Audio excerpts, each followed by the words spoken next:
Hi, I'm Lori Rich Creek with Tippy Creek Winery. And I am Daniel Rich Creek with Tippy Creek Winery, also the winemaker. This was a dream that started with my husband and I in 2014.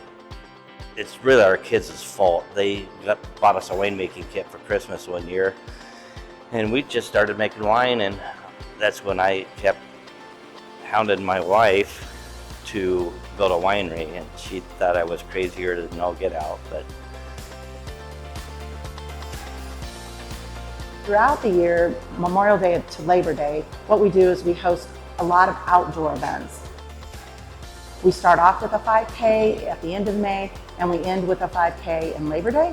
And throughout there, we have live music out underneath the silos. We call the one the Vine.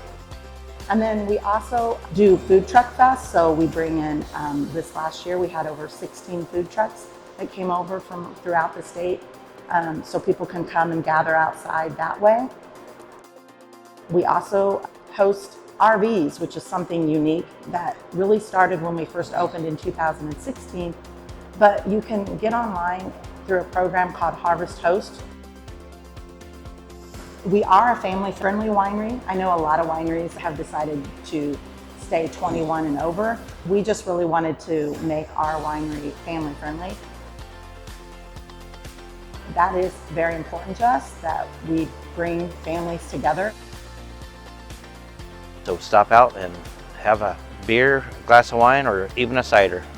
Here at Tippy Creek Winery, we want you to live well in the moment.